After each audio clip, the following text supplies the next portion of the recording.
Om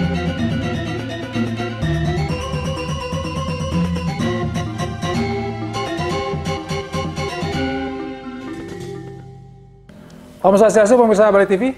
Kembali saya Nyoman Winata, redaktur pelaksana harian Bali Pos, yang menjumpai Anda dalam Bali Pos Talk. Kali ini saya diberikan kesempatan lagi mewawancarai Ketua DPD Golkar Bali, Pak Sugeng Kory, yang kemarin, bukan kemarin, beberapa hari belakangan terus diberitakan calon kuat untuk maju di Pilkada Buleleng.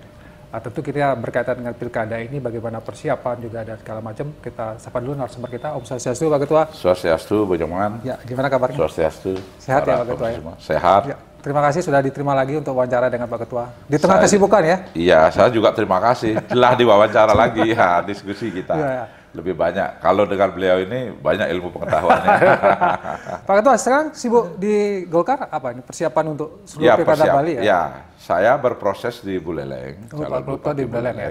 Tapi sebagai Ketua Golkar kan saya juga memantau, ya, melakukan komunikasi dengan seluruh kabupaten kota di Bali ini. Termasuk dengan partai-partai yang kita berkoalisi. Kim Plus itu. Kim Plus ya, itu Koalisi Indonesia Maju, ditambah dengan Nasdem dan PKB. Ya, sedikit tentang Kim Plus, apa Koalisi Indonesia Maju Plus ini, ya. Untuk seluruh Bali akan ada satu calon semua. Jadi strategi besar dari Kim Plus yang kita susun bersama-sama adalah bagaimana kita bisa melahirkan calon secara bersama-sama, satu paket.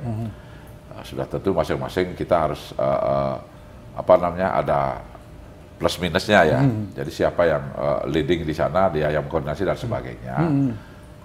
Dan ini masih dalam proses. Namanya kita berbanyak ya, pasti harus memadukan berbagai kepentingan yang ada, dan ini proses ini sedang berjalan. Ya. Optimis ya untuk Bali akan menjadi kekuatan yang luar biasa Kim nanti. Karena ada partai lain, PDIP lah katakan begitu. Iya, kita optimis karena apa? Karena semangat perubahan itu telah nyata di Bali ini melalui kemenangan Prabowo Gibran. Tidak mungkin ada pilkada di Bali yang lawan kotak kosong.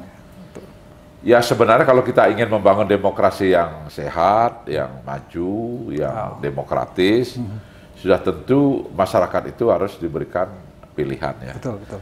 Bukan pilihannya antara satu paket dengan kotak kosong itu. Jadi ya, ini sama dengan memfight accompli masyarakat. Ya, kan, Kim Plus di Bali akan... Dan itu tidak akan demokratis. Karena betul, apa? Betul. Karena yang kotak kosong ini kan pasti tidak ada saksinya. Siapa yang menjadi saksi? Ya.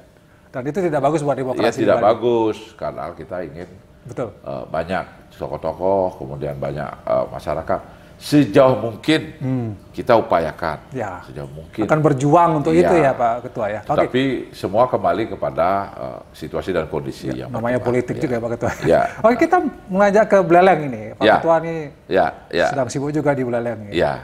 Membangun apa tanpa korupsi jadi gitu di Buleleng ya? Gimana ini, Pak Ketua ini? Jadi ceritanya begini. Ya. Sebenarnya kami ingin mendorong kader-kader yang lebih junior dari kami, tetapi awalnya berproses, tapi setelah itu dengan aturan bahwa yang jadi sudah legislatif harus mundur dan sebagainya.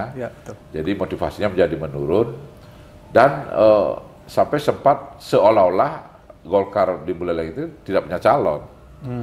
Akhirnya adalah inisiatif dari kader-kader kami di desa, seluruh desa berkumpul, kecamatan berkumpul, kemudian pleno kabupaten, fraksi-fraksi berkumpul, mereka berembuk mengundang saya. Jadi mereka meminta saya untuk bersedia maju. Waduh.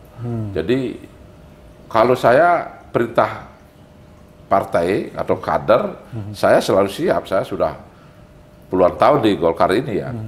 Tetapi kalau itu dilakukan dengan sungguh-sungguh, dengan ikhlas, ternyata kami menangkap dari gesturnya, dari bicaranya, mereka sungguh-sungguh. Jadi untuk mengharapkan saya maju di Buleleng, dan saya tidak ada alasan untuk menyatakan tidak. Jadi siap untuk maju di Buleleng Pak Ketua. Ya. Ini karena memang dari kader-kader yang menginginkan. Ya.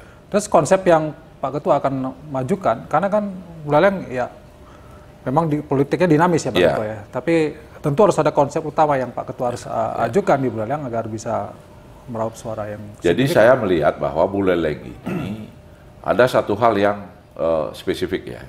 Jadi Buleleng adalah daerah yang terbesar, terluas, penduduknya terbanyak.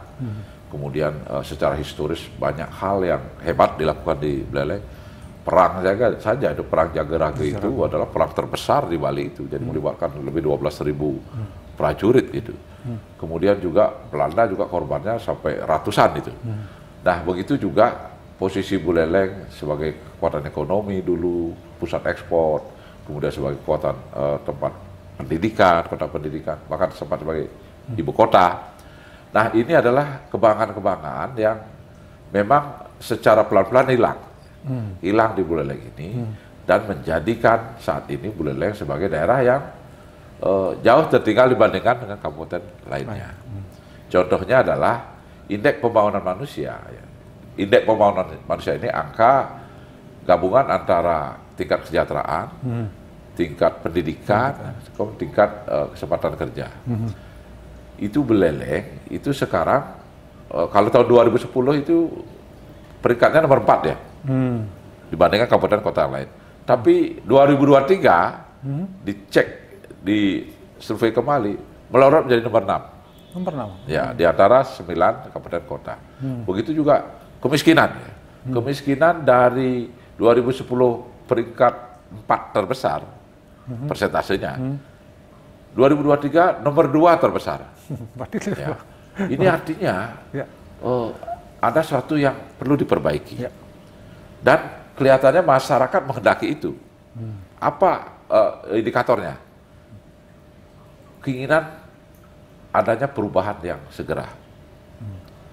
Wah, kok bisa mengatakan begitu? Ya contohnya apa? Contohnya kemenangan Prabowo Gibran di Buleleng. Ya.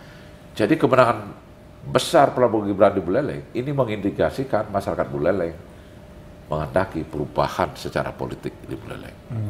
Oleh karena itulah kami ingin menyambut ini dengan pesta demokrasi yang damai dan indah. Berarti konsep yang ingin Pak Ketua tawarkan adalah ada perubahan yang signifikan. Perubahan ini harus dijawab gitu, dengan pemikiran visioner.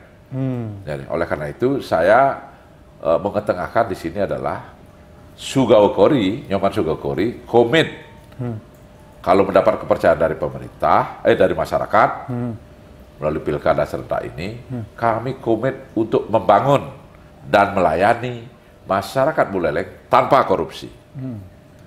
Ini pemikiran visioner yang ingin kami sampaikan. Ya. Karena apa? Karena untuk mengangkat harkat dan martabat Buleleng yang seperti data saya katakan tadi, kita harus melakukan terobosan dan dimulai dari seorang pemimpin. Tanpa korupsi. Iya. Nah, ini gimana nih Pak? Karena korupsi kan sudah sangat luar biasa ini, mengakar, membudaya dan lain sebagainya. Gimana? Caranya? Ya, caranya gimana? Caranya kita harus punya sebuah keyakinan.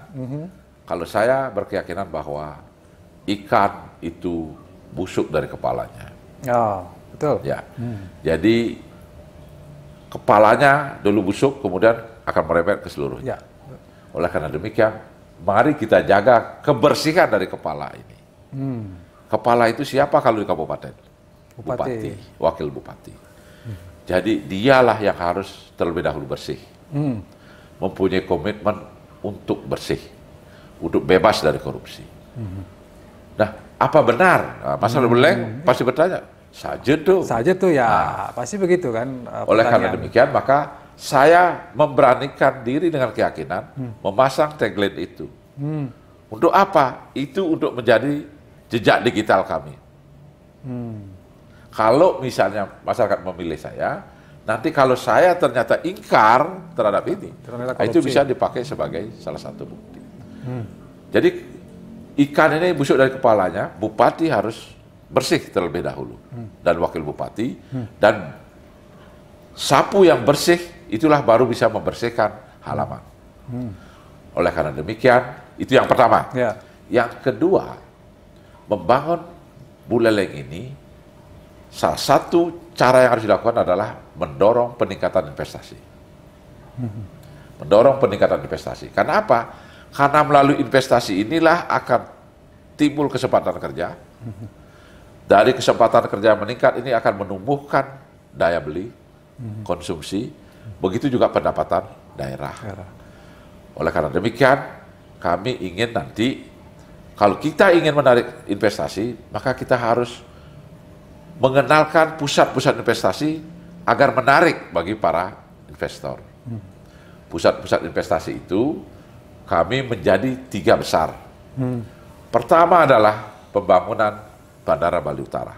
Oh, Kemudian yang kedua adalah mengembangkan kawasan ekonomi khusus, pengembangan pelabuhan Celukan Bawang.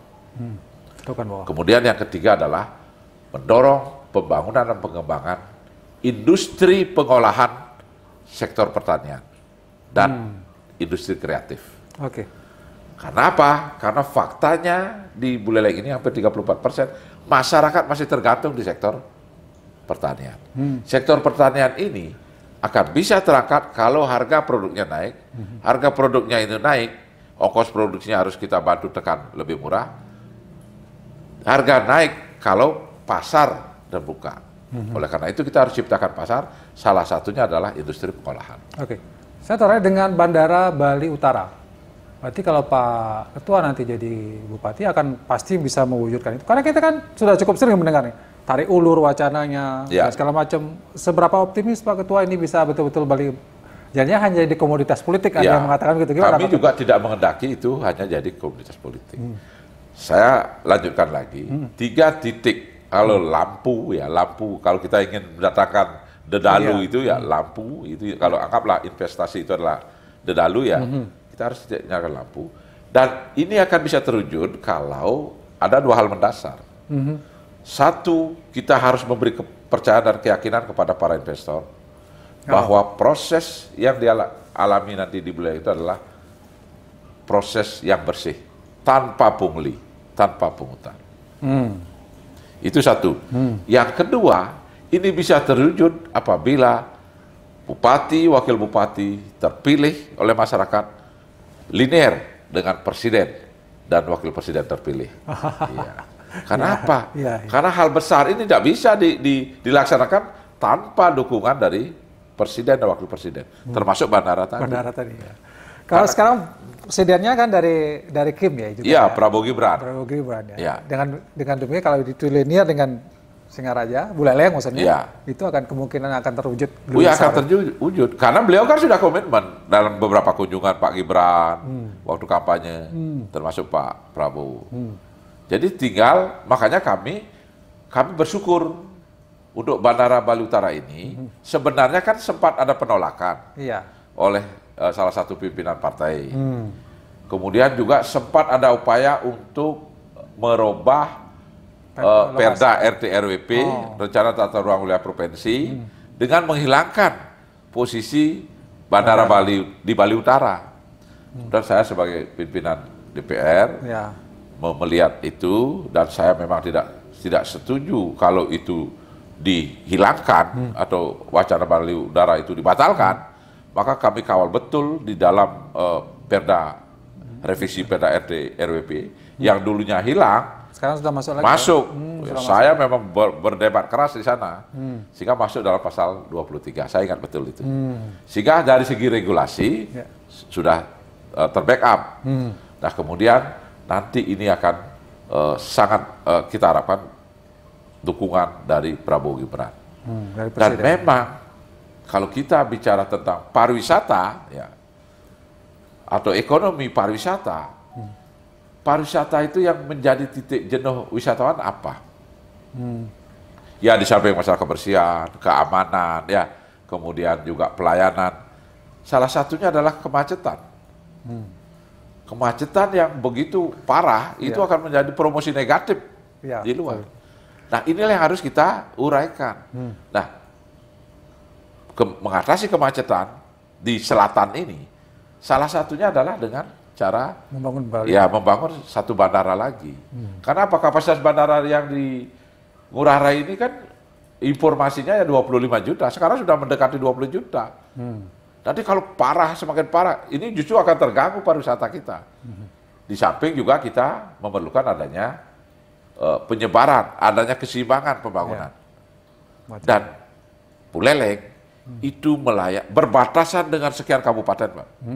Jadi kalau investasi, kesempatan kerja, pengembangan pariwisata, bandara dan sebagainya dilakukan di Buleleng, maka ini akan bisa mengatasi Cemberana Barat, Tabanan, Tabanan itu Pupuan, Ya. Baturiti, Maturity ya. Bangli, Kintamani, Karangasem, Kubu. Oh iya ya. Jadi ini sebuah penyebaran aktivitas ekonomi yang akan memberikan dampak yang luar biasa bagi masa depan Bali secara keseluruhan. Baik. Oleh karena demikian, kami mempunyai komitmen, keyakinan bahwa bandara ini harus kita kembangkan dan Pelabuhan Sukan Bawang. Ya, Nah, apa hubungannya ini? Belum banyak yang berpikir ini. Kalau saya sudah berpikir. Tahu IKN? IKN itu dari Pelabuhan Sukan Bawang itu lurus itu. Oh ya. Lurus. Jadi dekat dengan IKN berarti. Iya. Kalau mau ke Nanti IKN, pengembangan IKN itu banyak hal yang terjadi di sana secara ekonomi. Kepentingannya banyak. Plus lagi kalau kita bicara Kalimantan, Sulawesi, Maluku, Sulawesi, industri-industri besar banyak kan?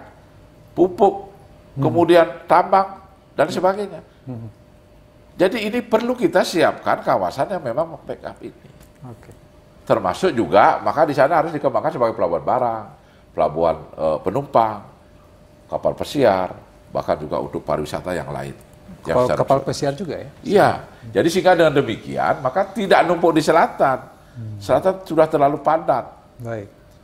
Nah, ini pemikirannya. Ya. Baik, terima kasih Pak Ketua, karena waktu ternyata. Tapi gitu ya. saya kira cukup gamblang apa yang disampaikan oleh Pak Ketua, Ya. mulai dari bagaimana persiapan pilkada di seluruh Bali, beliau sebagai Ketua DPD Golkar dengan Kim Plusnya, sudah bersiap komitmen untuk bagaimana menegakkan demokrasi, kemudian komitmen juga untuk Bumi Buleleng ini Pak Ketua, yang akan digadang-gadang menjadi salah satu calon bupati. Mudah-mudahan apa yang sudah disampaikan tadi untuk mewujudkan Buleleng yang lebih sejahtera ya. Ya. Tanpa korupsi itu yang penting. Iya. Dan Bandara Bali Utara ini ya mudah-mudahan juga memang bisa Kawasan Sukan Bawang Bawang, ya. ya. UMKM. Terima kasih Pak Ketua. Ya. Ya, terima kasih pemirsa Bali TV. Demikian wawancara saya. Saya ucapkan terima kasih. Saya tutup dengan Pramosanti. Om Santi. Sampai jumpa. Ya.